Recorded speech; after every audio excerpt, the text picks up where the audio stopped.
The NFL and either or on some of the big matchups of the NFL weekend. Dominique, we start with this. Aaron Rodgers or the 49er D? Who you got? I got 49er D. That front is ferocious, and they have the most effective pressure of anybody in the league. And Aaron Rodgers, with the depleted weapons around him, I think the secondary is going to be able to control his weapons. And he's not a guy who takes a lot of risk, and he can't run away from these D linemen. So I imagine that this D line is going to give them a whole lot of problems. I almost cursed there. I almost got thrown off. A whole lot of problems because they are that scary. Caught myself, Jeff. Glad you're here, man. Well done.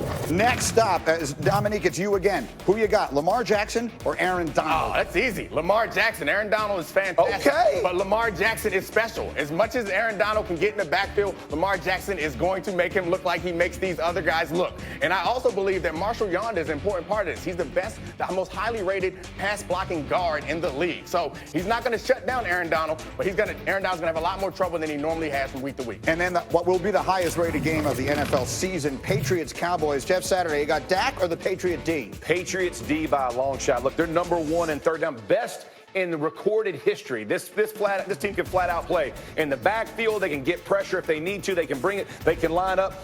They're 3 and out on 44% of the opposing drives. Man, that is absolutely insane. 100% going with Pat's D. You have devastated the president of the Dak Prescott fan club standing next to you, and Dominique. But let's talk about the Patriots for a minute. Let's talk about that guy. There continues to be a ton of speculation about whether or not Rob Gronkowski might return from retirement. Yesterday, he announced a business-based plan to host a Super Bowl party in South Florida.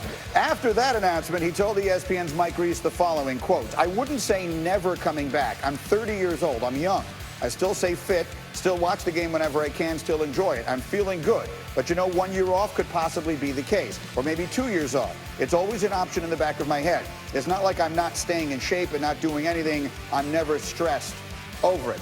That's a far cry, and I want to make a serious point from the guy that we saw when he talked about retiring, breaking down in tears about how the game had taken some of his joy away. Here he is with a little time removed, and he looks back to the joyful Gronk that he has been. Jeff, do you believe we'll ever see him play football again? No, absolutely not. Listen, look at what he's doing. Hosting Super Bowl parties. I mean, talk about it. He is probably the best tight end to ever lace it up. I mean, this guy is absolute phenom, but his body was broken down. I mean, this guy took shot after shot. And listen, broken forearms, the intense pressure of a football season. Yeah, I mean, the whole thing. Water on his head. You remember that? Yeah, and what do you got left to prove? The guy's proven everything he needed to prove. There's no reason. But I would agree with you. However, that was a lot of logic that you just applied to someone that we don't necessarily associate with logic in a sport that is kind of illogical.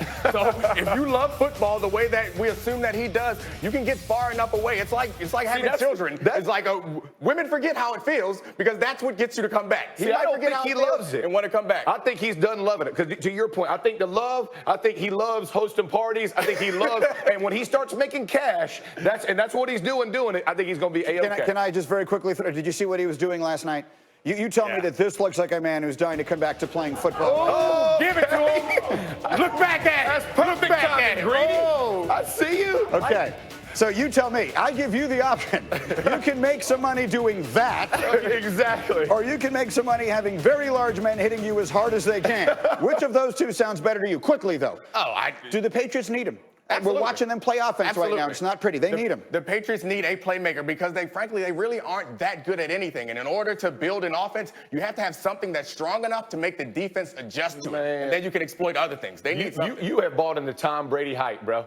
This team is 9-1. Do they need it? They are 9-1, bro. Listen, they're not playing great on offense. I played a lot of Patriots teams where I was more worried about that defense than the offense. Brady will make enough plays with backs, with receivers. They'll find the guys they trust at the big moments. You'll never replace Rob Gronkowski. I don't mean it that way. But at the end of the day, they don't need him to win. They're 9-1. Everybody's in an uproar because Tom Brady is upset on his radio show, man. Like, hey, I'm not saying they can't 14 times, no way. I'm not saying they can't do it, but every run that they've made, they've had something that they can rely on. Point to something on that offense and say it's good. And their front seven is not all that good. As good as the defense is. We got 5, 6, 7. I mean, so they're going to have to weeks we got left. They're going to have to get past the Chiefs, and you're going to have to score more than 30 points to get past the Chiefs. And I don't know if that's going to be hard. Yes, I do. The Chiefs found Phillip Rivers. They got 6.